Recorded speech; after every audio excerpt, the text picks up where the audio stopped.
Good morning, good afternoon, good evening, wherever you are in the world. So I hope you're having an amazing day so far. So today's guest is an amazing lady called Charlotte Fowles. Now, Charlotte I've known for, actually, funny enough, I knew Charlotte when I was at school and we haven't spoken for about 25 years. And I saw some of her posts on social media and reached out and realised some of the amazing things that have been going on and that she's doing.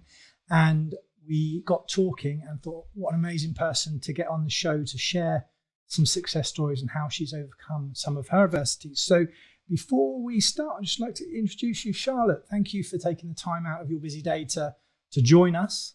Thank you so much for having me.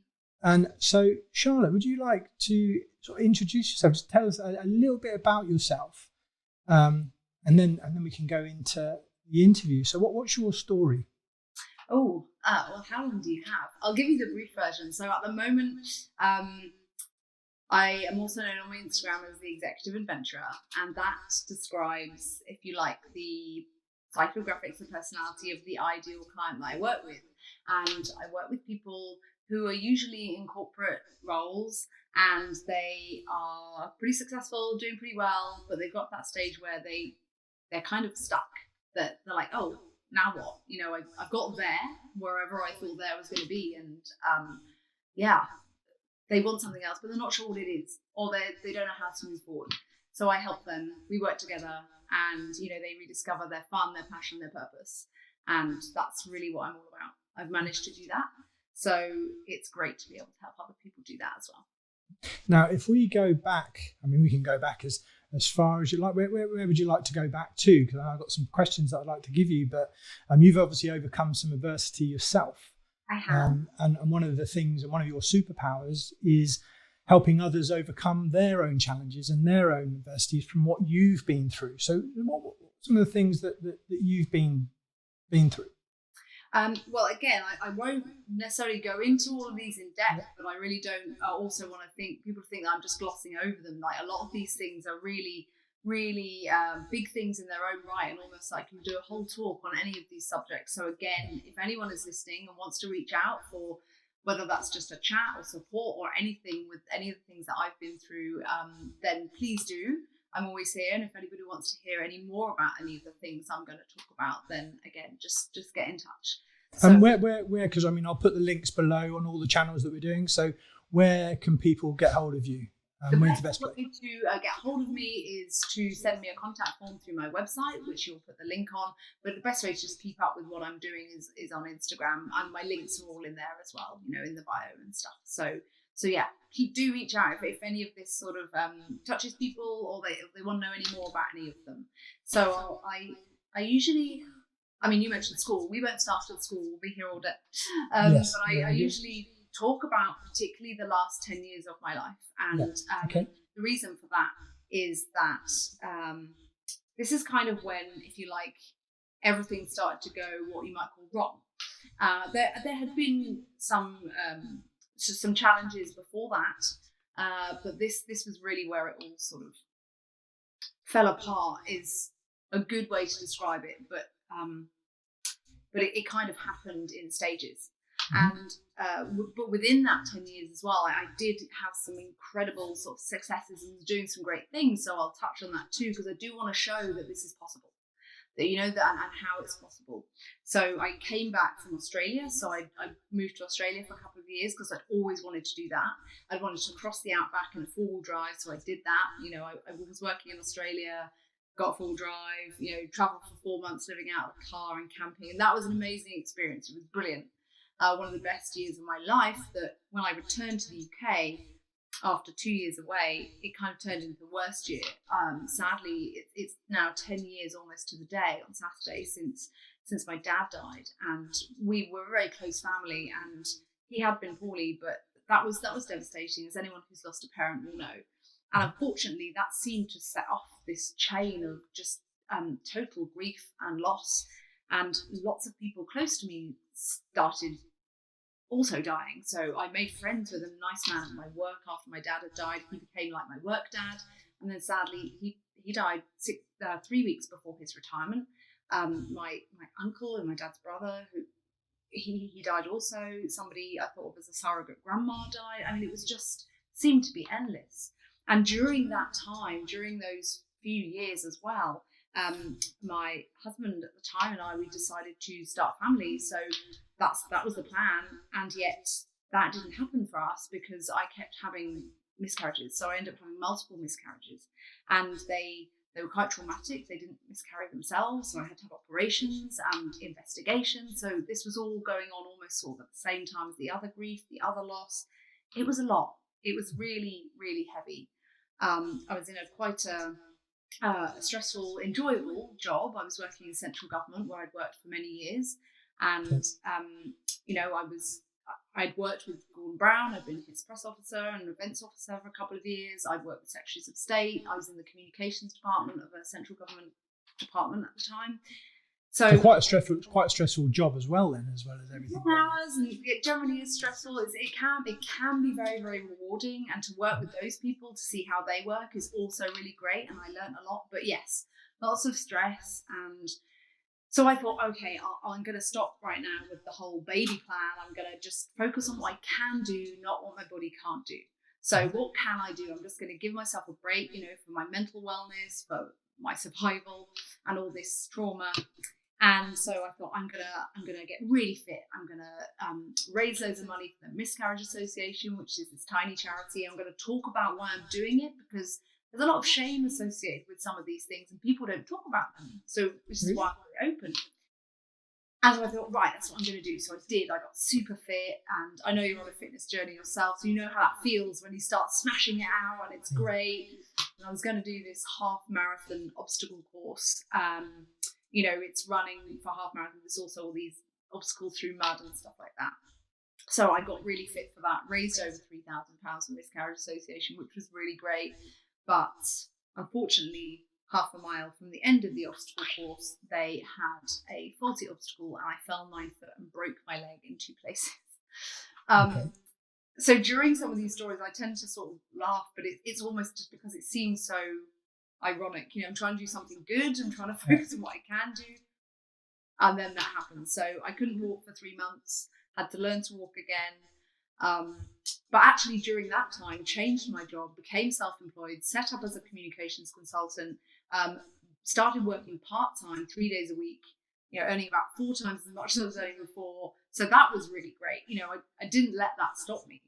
And I remember I turned up to the interview on my crutches, kind of, hopefully that impressed them. I don't know, the contract I was going to have. So I started doing that as well. And I had a couple of years where I was sort of just getting fit again, mending my leg, getting back to life as it was. And I did all sorts of things, like I got a master's in professional cake decorating because I love cake. Did the usual. I love travel, so did a lot of travel, and loved being part-time and really enjoyed that too. And then after a little while, we thought, maybe we'll look at having a family thing again, And unfortunately, anyone that suffered any sort of trauma will know that things can trigger it, and you can go back into a dark place when you're not expecting it. Even when you feel really good and pragmatic and let's just get on with it, let's just smash through. And I went to these appointments, and for some reason it almost just tipped me into the edge of this despair. It was such a sad situation still. It was very painful, literally and emotionally, and I ended up really severely depressed. And I kept myself well of that because I'd had depression in my early 20s as a result of some other things that had happened. And, I'd been well for years, and I've been really scared of it coming back. And so here I was, and it was back again. And anyone that suffered any sort of mental illness will know that it is one of your toughest. And that is that's a big thing right now as well for a lot of people, isn't it? Because with the COVID and lockdown, and one of my favourite sayings is by Napoleon Hill: "From every adversity comes the seed of equal or greater opportunity." And I know there's a number of things that we share in a second, but mental awareness. I think we've just passed Mental Awareness Day. There's a lot of people right now who aren't okay, and it's okay not to be okay, and being locked away from families and losing a lot of family members and people close to them, that they're going through this time, aren't they? Now, I know you said that 10 years ago you went through a lot of this. What advice would you give someone right now who, because obviously, in their world, in their mind right now, it's everything's caving in. Yeah. And it's going to be very difficult for a lot of people. So, what advice would you give some of those people right now?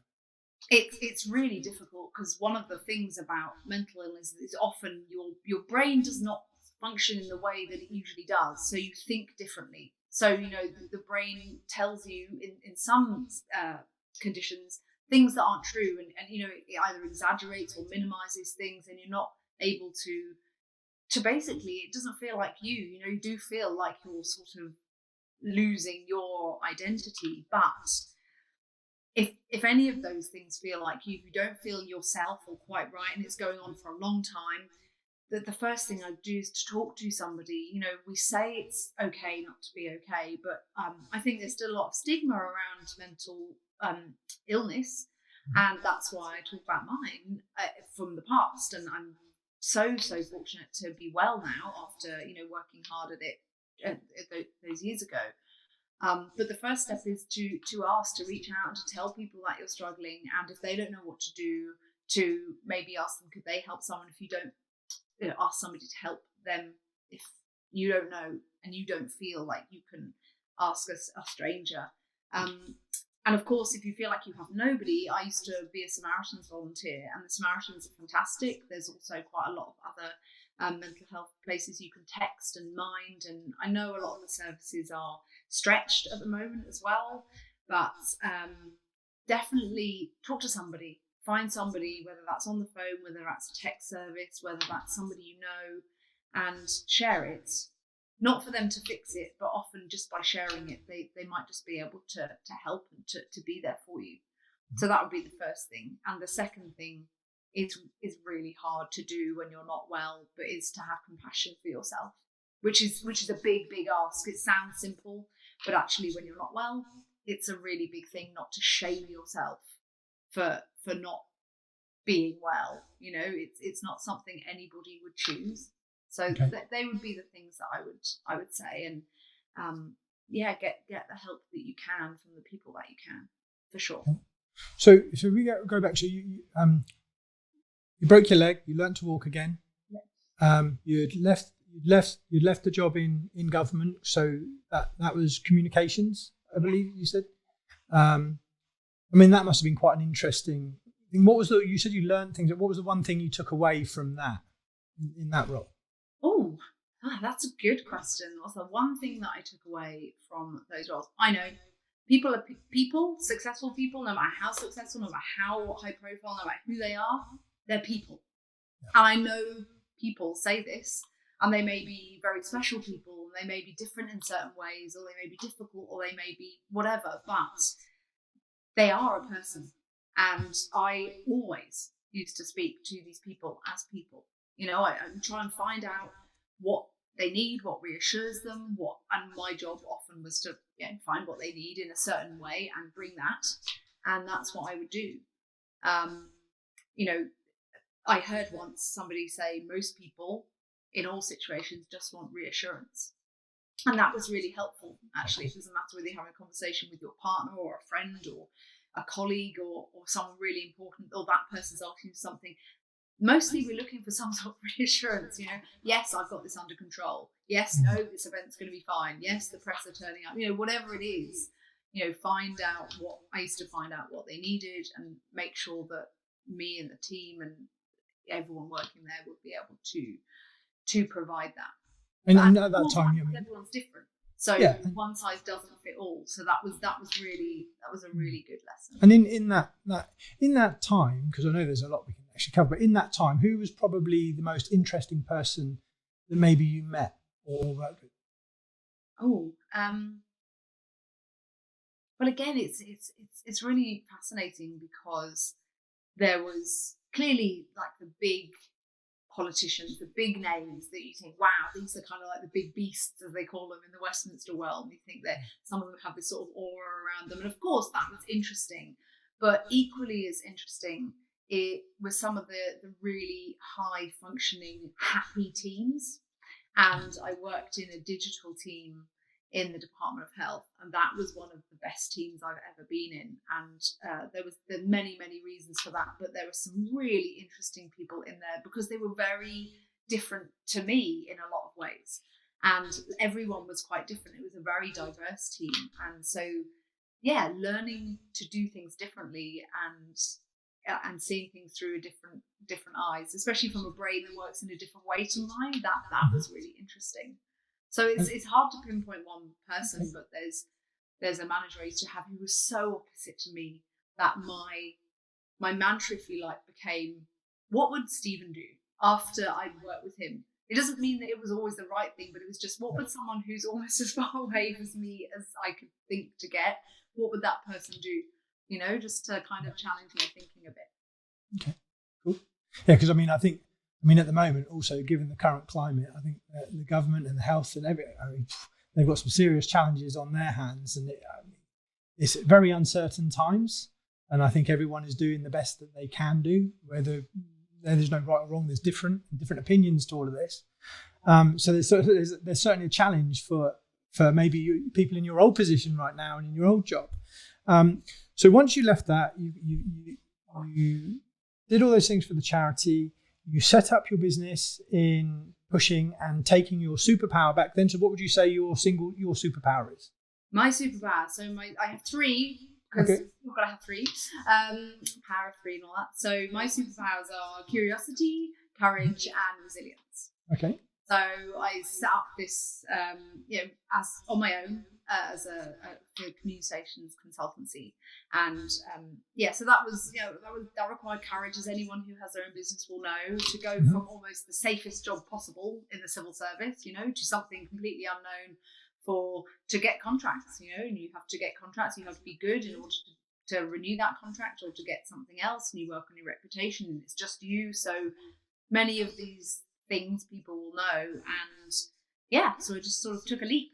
So using one of the superpowers, I took that leap and I did that. And like I said, I did a few things during that time, and that was before I got poorly. But then after that, I did a couple of other contracts as well, and again, usually in communications, public relations type roles, always part time. I never went back to full time. What my ideal for a long time was to work part-time, and I would, if I negotiate a contract, even if it's a full-time position, I would say, well, I will work part-time, and how can we make that work? So I did that, and then when I was getting better, the beginning of the year when I was going to turn 40, I'd been better for a while from having because you've actually, you just overcome a huge success, haven't you? Because you haven't said you were poorly. Yeah, we've skipped from you breaking your leg and actually you've just overcome 12 months of chemo or cancer. Yeah. So do you want to go to there? What at that point? That was the next point was, when I was doing really well, I was like, right, I'm turning 40, let's have this year, let's, make it brilliant. I'm going to do all this stuff. I'm going to smash everything out. And then 6 weeks into the year, I was diagnosed with stage 3B skin cancer, which meant that I had to have a big operation to cut a chunk of skin out of my back, and then to have a year's worth of chemotherapy drugs in tablet form. So that finished. I got the all clear in May this year, and I've just scanned because they will now scan me 3 times a year for the next few years. And as you'll know, they keep an eye on you, and so I think it's 10 years. I keep having regular checkups and scans. So if you like, that's my new normal now. So I'll get the results of those next week. So it's been since May, cancer free and chemo free, which is brilliant. Yeah, so, congratulations on that. That's awesome. Thank you so much. So that was kind of the 10 years. So that was that 10 years of all that stuff that happened in those 10 years. That was a lot. So you have gone through a lot of stuff, and also on your Instagram, you've been to some amazing places. The traveling and the places you visited are phenomenal. So people really need to connect with you on your Instagram to see some of those places. What advice would you give a young woman who's coming into entrepreneurialism or coming into business or setting up a business, what advice would you give? Oh, there's so many things, isn't there? So advice to anybody, any young person really, actually, and I think this does apply in business, as you all know, is that beware of the comparisonitis. I think, comparisons are really natural, especially when you're moving into entrepreneurship. We're taught to compare ourselves from the veriest early age, from the year dot, if you like. We're measured against other people, and there's a reason for that in some ways, but we're taught to conform and to fit in, and that's for safety, and that's and that's normal and that's natural, but beware of it, because to be successful you need to have courage. And I heard something the other day which I thought was incredible, where it said the opposite of courage is not cowardice, it's conformity. So when you're out there doing what everyone else thinks you should be doing, and everyone wants to give you advice, and living almost everybody else's dreams for you and their paths and things like that, when you move into entrepreneurship, you have to redefine what you think is realistic. You have to stop conforming, and you have to be brave. And is that's the advice you would give your younger self as well? That is, yeah. When I thought about it, I was like, yeah, pretty much. Like it's when you're finally brave enough, which you can do with help, to break free from that conformity. As you all know, like it just feels so good. Nothing is easy, but everything starts to align and success becomes fun. Yeah, that's cool. Yeah, I mean, success does. Yeah, and surrounding yourself with the right people is important as well, because when you are comparing yourself to others, everybody's on their own journey, and it's different. And I think that the thing is, too many people. One of the sayings I really like is, too many people overestimate what they can achieve in 1 year, but underestimate what they can achieve in 5. And we're in a world now, particularly the younger generation, that have the instant gratification monkey. They want it all now. They want everything now. They want the results. And everybody who's ever been successful has had blood, sweat, and tears. And people only see the success. They don't see the trauma or the pain or the stress that got them there. They overcame whatever that adversity was, and whatever those hurdles are, and they kept pushing through, and that's then when the success really truly happens. And most people just see the success, and then they want that instant success, and it just does take time. So if you compare yourself to others, or you're looking and thinking they have a perfect life or perfect, I suppose, Instagram's a foul for this, because a lot of people show perfect worlds and perfect lives on Instagram. You'll go places and they'll take pictures of Lamborghinis or whatever it may be, but they're not necessarily happy. And it's sort of this falseness, that it's okay to fail, and it's okay to not be you say on the mental state, it's not okay. It's all right to not be okay, but surrounding yourself with people who are awesome, who have superpowers, who've overcome adversity, is a huge thing. Yeah. People that will talk about it, which is why I'm very open about, my failures in inverted commas, but I do talk about this because it's really important. And I just published an article on LinkedIn today about rethinking success and failure through the lens of my most painful failures. And, because I actually think there's a lot of shame attached to the word failure. So, when people say, oh, learn from your mistakes, learn from your failures, because it feels shameful, or because we're taught that failure is a bad thing, we don't often learn the lesson. We just want to move away as quickly as possible from that awful thing that's really embarrassing. If we decided to call them attempts or something like that, I think it was Thomas Edison that said, I didn't fail, I just found 100,000 ways, or something that didn't work. And it sounds like a cliche, but if you can reframe that for yourself, which comes down to what you were saying about the mind, you can not label it failure, but that was that attempt, number 100, number 300, whatever it was. I just think the word failure's got so much shame around it, and that's why people don't learn from it. And I think it's really there isn't any shame in it, because we all do it. But no, I mean, I think the thing is that there is a very, very fine line between total success and failure. The line. I mean, I've said in past podcasts and past videos, around Elon Musk, failed the rockets 13 times before suddenly got the biggest contracts that are there. Most people would have given up, most companies, on the fifth fail. Yeah. On that, at that point, they would have just given up. But those who actually aspire to greatness or do great things, they just keep pushing through. And I had what I call the success cycle. So action, fail, take note, evolve, and re-enter, go again. So it's after success leaves clues, interview loads of successful people who've overcome adversity, how they've overcome it, so that if they can inspire one person, or help the new generation coming through, then it's done. Absolutely, and that's why I do talks and trainings now on resilience. It's what I almost call, corporations like the word strategic. So you can call it strategic resilience if you like, or intentional resilience. So you're not waiting for things to go wrong before you learn the lessons or of yourself.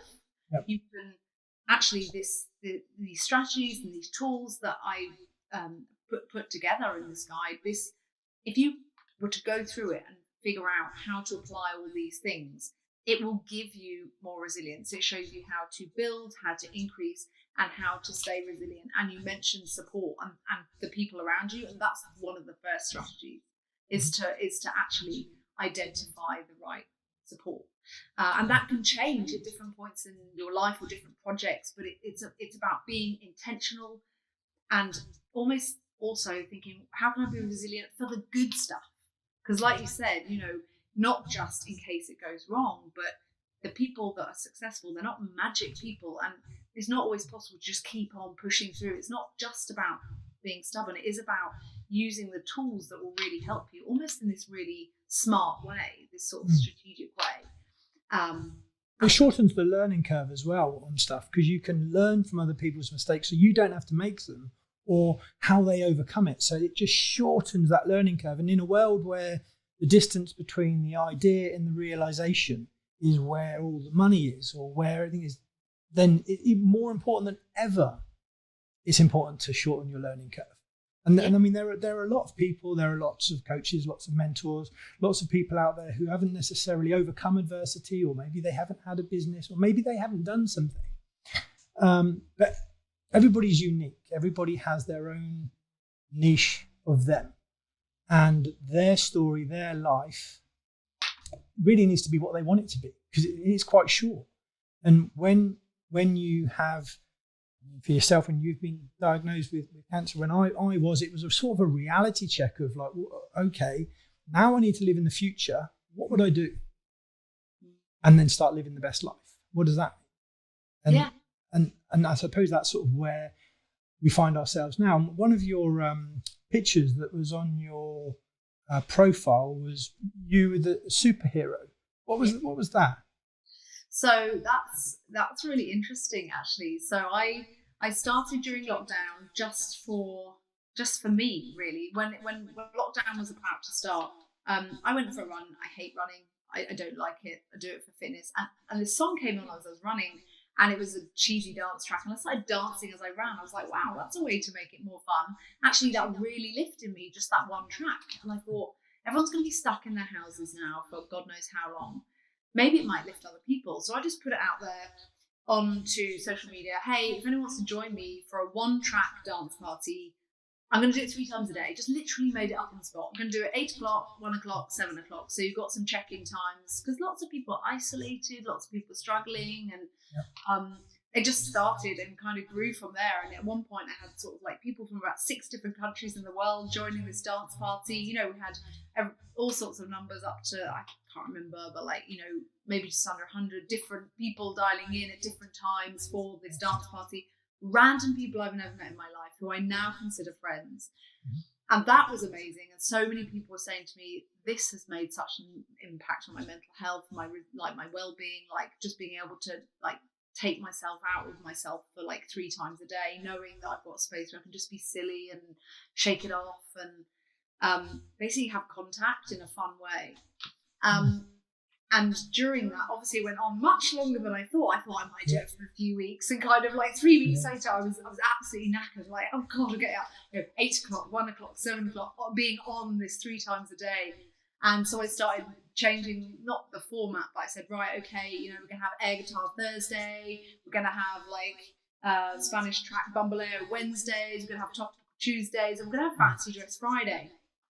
And so it was like, just wear anything you want. And I was dressed in a banana outfit and like a T-Rex. And like, it was just really ridiculous because life is so serious, and it was so serious then, And I've been working with an incredible coach this year, and I remember we were talking about this concept of superpower, and what it might be. And I remember him saying something about a superhero outfit, and I could dance around in it. And I remember thinking, why would I do that? Like, a bit random, but okay. But through the work that we did and the visibility stuff we did, and kind of, that sort of the inner work that makes a difference to your outer success, that gives you inner freedom. I kind of got rid of that because it's, that whole thing about performing. I was like, well, why don't I dance around a superhero outfit? Because I've overcome all this stuff. I feel like a superhero, Yeah. So around the end of my diagnosis, when I got my all clear, I ordered this superhero outfit off just wherever, the internet. And then I hosted a dance party in it, and then I loved it. I thought I might just, wear it to Sainsbury's. I haven't done that yet, but I might get there. And you should do that as a social post. That'd be hilarious. I think I might. I can see why not. And yeah, it's actually something about being in costume or fancy dress that is always quite liberating. It's like you take on another persona, and yeah, that's what that was about. And I had some we were shooting a bit of film while I was with him one day for his for testimonials, and talking about the journey and the coaching I'd done. And I took the superhero suit, and I danced around on his roof. He lives in this amazing place in Spain. I was dancing around and had some shots taken, and yeah, it was very liberating, and to really step into that identity as someone who has overcome this stuff, and has curiosity, has courage, has resilience.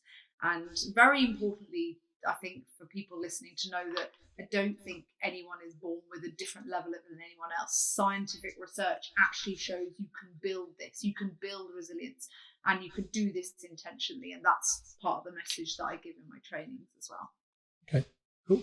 Because no one expected obviously lockdown to go as long as it has, and you were doing the dance parties, and we created Digital Brew, where we had a load of companies coming in and sharing stories. And I think a lot of people being locked in their own minds or in their own homes without talking to people was quite hard. And a lot of people in the Digital Brew, and I'm sure some will comment and post below,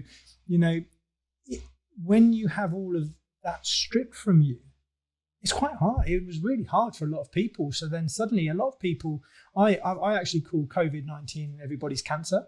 Yeah. Because if anyone hasn't had any real adversity or any real stress, obviously people have, but I called it that because for a lot of people, it's the first time they've ever really experienced something like this.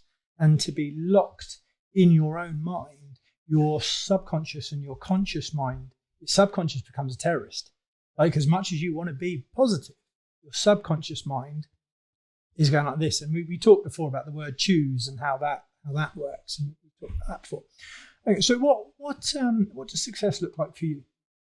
So I think there's three bits for that for me. And the first bit is that right now, that's what success looks like for me right now. And there's reasons for that in terms of like physically where I am. I've moved to be near the sea, which is what I want to do. What I wanted to do, I'm now swimming through the winter for the first time without a wetsuit. So that's interesting. Try and go in 3 or 4 times a week. So you can follow my journey of that on Instagram. But I love the ocean, like you'll see. It's like my inspiration. Scuba diving is one of my passions. Free diving, which is diving without any breathing apparatus, is just on one breath, is what I learned to do when I had my I think just before I started chemo, when I had my cancer diagnosis. So the water is a really magical place for me. So the fact that I live near the sea now and I'm able to make it part of my life, the fact that I do work that I absolutely adore, and my clients get incredible results, and I'm helping people have their life that they love, like that's incredible. That's success. But alongside all that stuff that other people see is that kind of what looks like freedom, It's the inner freedom as well for me. I never ever thought it was possible to live without a constant self-doubt, like a constant critic, a constant battle, like you've described. The constant frustration. And because I put all my effort into myself and learning and having my own coaching work this year, that is magical to have achieved that level of peace. I think people look at successful people and they think we don't have these inner critics or doubts or fears or judgments, but we do. We just put a lot of time and effort into battling them and managing them and all of that. But when you do the work that makes a difference, you can put all that energy into the great stuff of creating things and helping others. And so that to me is a huge success. Despite everything I've been through over the last 10 years, and during those 10 years, I'm proof that it's possible. I'm often asked, how are you so positive? And it's not just stubborn positivity or toxic positivity. It's using the tools that I know work, which I talk about in my resilience stuff, but it's using those things, it's applying those things, it's doing the work. And inner peace is something not to be underestimated. I mean, I've a massive inner peace now. It's a sort of a big calm. It's like a weight off your chest. I mean, it's more valuable than anything, I think, really. And in inner peace, when you get to that place where you don't necessarily have regrets and you've done the things you want to do and you are surrounding yourself with awesome people, it is actually really powerful because you don't get caught in the negative. Like, everyone has negative emotions. Everyone has that all the time. Yeah. But in inner peace is truly that. It is peaceful. Like, people I know, they say, money can't buy happiness, these things and all sorts. I mean, it can buy a lot of things. You can go a lot of places and you can do stuff. And I think when certain adversity, when you overcome it, and life-threatening ones in particular, they get rid of all the blockers, and then you properly start living. Yeah. And it's really enjoyable. It is. And I think, people assume often that the cancer was a wake-up call, but because you've heard what I've been through for 10 years, it wasn't. It was almost like that was the least worst thing that happened. Don't get me wrong, it was no picnic, it was awful, but because I'd been through all this other stuff, and because I tried to keep helping myself and finding help and learning how to to get better and be better and all these things and pick myself up, I was able to actually deal with it way better than I would have if I'd had it 10 years ago. And people often worry about things like that may or may not happen, and a lot of energy goes into thinking about the future. And I heard something the other day, we are only suffering when we're in the future. If you could take that energy and put it into creativity or helping people or whatever it is your passion is for, rather than worrying about things you genuinely have very little control over, like something like an illness, then your life can be wonderful. And I think success. You touch on a point there, and we said it in an earlier sort of podcast that one thing that can help on keeping a positive mindset is to not worry about what you don't control. Yeah. See, too often people are worrying about things that either haven't happened yet or not even proof that it's going to happen, but they get so consumed in that worry that can make them unwell. And actually, if you just let go of what you don't control and go, yeah. And I think that's one thing probably where some people and some business owners and people with COVID, because everybody's in the same position, it's probably made it a bit easier for people because they're like, you know what, everyone's going through the same and I haven't failed for this or I haven't failed for that. I couldn't control it. And so they just let it go. And I think that helps. And it's been quite a sort of a leveler in that way.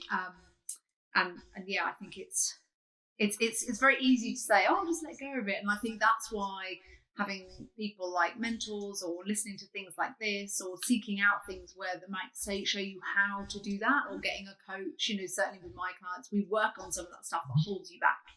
Some of that things about the things you put your energy into in your mind that actually, even if you're successful, will stop you from being successful in another area, or you're not quite as successful. You don't have the fun, the passion, the purpose, the inner peace, whatever you want to call it. And that's what we work on. And it's so important to sort of find out what and who might be able to help you to kind of to stop focusing on those things and actually put the energy where it matters. And for me, if there is so much more I want to do, there's so much place I want to go, contribution I want to make, and all the rest of it. But I can genuinely say, to your point about what a success, like if I was to get a terrible diagnosis or my time was up, I could say that I've known true contentment. I've lived loudly. Some people would say too loudly. I've loved fiercely, and I've made really painful but integrity-based decisions that haven't always put me in a good position, but I've known they've been right for me. I've lived a way eventually that we all make mistakes, but that I'm proud of, and seen incredible things, lived life on my terms, and been lucky enough to be surrounded by incredible people who have helped me do that. So I think, I'm smiling because I feel that's an incredible place to be. Yeah, no, totally. So what do you want to be when you grow up? Oh, do we have to grow up? Well, no. Well, I think it's why I set up an animation company, so I never have to grow up, so I can stay being 4. But Great. What do you want to be? I want to be an explorer. So, I guess more so than you are already. Yeah. I was going to say, I guess I've kind of done a bit of exploring already. But we always compare ourselves to other people, and there's these real explorers, the people that do really exciting stuff. And genuinely, I will be buying soon as I can, what I call an expedition truck. I fell in love with my 4-wheel drive in Australia. It was a vehicle of freedom. It got me to some incredible places, and I want to buy this expedition truck and actually do some other drives around other places in the world. There are so many epic drives, and I've always said that if you just make a tiny bit more effort than the mass tourists, if you drive a bit further, if you get the 4-wheel drive so you can go to a difficult place, if you get up a little bit early, if you hike a bit further, you can be in something that looks like an advert and have it to yourself. And, that's incredible. So I want to do more of that. I do try and have an element of exploration. You haven't done Mount Everest yet? No, I don't. Everest doesn't so much appeal to me. I mean, what you want to do? I did a 5-day solo hike whilst I was on chemo, which was in the States, which was absolutely horrific. I enjoyed it almost. I was carrying all my stuff, 50 pounds. I was carrying, and it was because I was in chemo. It was incredibly tough, but I really did that. I'd love to do some more of that, some more trekking. I'd love to, on my vision board, and my goals is to learn to whitewater kayak. Want to do that. Want to learn at least 4 languages fluently to assist me in my explorations and my travels. And so that's one side of it. And of course, I want to keep exploring for myself and for my clients, like, what does success mean for them and how can we get them there? I used to want to be a forensic psychologist when I was little, and I think it's because I like to find out how the mind works, and I'm always going to be fascinated by that. And I think we're never going to stop learning about how our minds work and how we can really harness them to keep us happy and to keep us successful. Okay, cool. So obviously your clients, are they mainly CEOs, execs? What's your sort of perfect client, or who's your? So usually they're corporate leaders, and I do work with execs and C-suites and other people in corporate as well. The main thing for me is that they will bring. We call coaching like a 200% relationship. It's like you've got to bring it. I can definitely get you there wherever there is, and whatever it is you truly want. But I just want these people who are like executive adventurers. That's where my sort of tagline came from. They want to be adventurous in that kind of executive sense, and that's really all I want from them. Okay, and now I'll put the link below so they can reach out to you, and this will obviously go out on all the various channels, so you'll be able to see it on LinkedIn and the like, so people will be able to get and connect. And I'd advise everyone to connect with you because with all the adversity and everything you've gone through, absolutely full of energy, and you just need to see the Instagram posts and the stuff that you've been doing to the places you've been that are like, wow, amazing, absolutely phenomenal. Have you read any books recently or any audio books that you would recommend to the audience that you think actually, you know what, that's pretty epic? There are so many. We can have a couple. You don't have to limit it just to one. There are so many incredible people out there. There are so many incredible resources. Certainly, there's a really, really great book, which when I was doing a lot of work with corporate women, which I still do, although I work quite a lot with men now, there's a book called Playing Big by a coach called Tara Moore. And it's called A Practical Guide for Brilliant Women Like You about work and how to approach and address some of the challenges that women have slightly in a different way at work. However, it's a great book for anyone to read. It's a really, really good book. The principles would apply to anybody. So I'd really recommend that. It's a very nice balance between practical things that definitely will work and a kind of a kind approach to this. And not everyone, some people like that kind of, they need a right kick up the whatever, and they really need to be bullied into stuff. And other people want a bit more balance. And I think it's a really great balanced book. And the other one, actually, just looking at it now on my bookshelf, the other one is more on the science side because he's a professor, psychiatrist, is Steve Peters' The Chimp Paradox, which I'm sure many people have heard of. It's an incredible book, but and there's actually a version now also for parents to use with children to help them understand. That's also one of my big bugbears, is we don't really teach people how the mind works in terms of how to use it for your good. And I think he's done incredible work there. So I'd recommend those two books. Very, very different. Very, very different, but equally life-changing if you let them. Good. Awesome. And you've written a book as well, haven't you? Or there's a book that you've... Well, I have two books that I'm going to write. I think that's my project for next year. But the book, I've written a chapter for a book, and we did it for a charity because I love adventure and I love being outdoors. And we all take that for granted just to go for a walk. But there are a group of people, very small group of people across the world with a condition called, I must make sure I get it right, xeroderma pigmentosum. And that is where, you may have heard it, their skin is actually allergic, if you like, to light. And it doesn't repair the damage that the UV light does. So they can't even go outside without huge preparations, things that look like those big COVID shields. And we were approached by people who wanted to put together a book of adventure stories for people to raise money for these guys. And when you think about how much we've done and how much I've done that you just take for granted, I was like, well, of course I'll write a chapter for the book. So the book is called The Biggest Book of Yes. And I haven't got it with me to wave at you, but there's a picture of me waving it on my Instagram. And I think... We'll add a link. Is that on Amazon? I'll check my link, my bio and my link tree in Instagram. Yes, it is on Amazon. I think it's you can get a Kindle version, or just in time for Christmas, you can get this massive bumper paperback version. It's full of incredible stories, and they're not all outdoors adventures, but I'd really recommend people getting it. It's for a great cause, and the stories are unbelievable. Mine's about my horror hike whilst I was on chemo, but there's a lot of other great ones in there too. Okay, awesome. Well, thank you so much, Charlotte, for joining us. Thank you so much for having me. It's been great fun.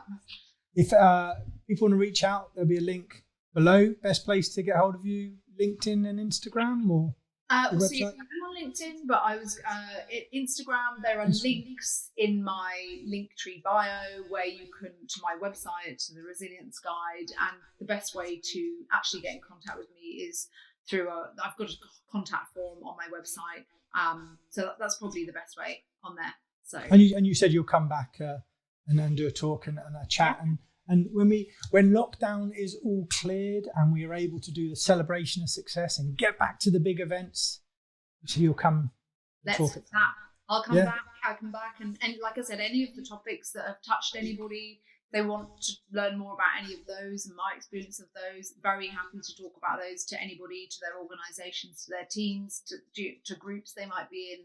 it's very, very important to talk about a lot of these things, because I think, you know, I'm so glad the world is changing, but it wasn't always this way. So very happy to do any of that, and got some excitement for next year. Awesome, thank you very much. So I will still chat with you for a second, but for all of you, thank you ever so much for joining us. I hope you've found what Charlotte's had to say useful and inspiring. She is an inspiring, amazing lady, and please follow her on her channels. And if you would like to reach out for the services on mental resilience and on her superpowers, please make sure you do. Have an epic day, keep safe, and take care wherever you are.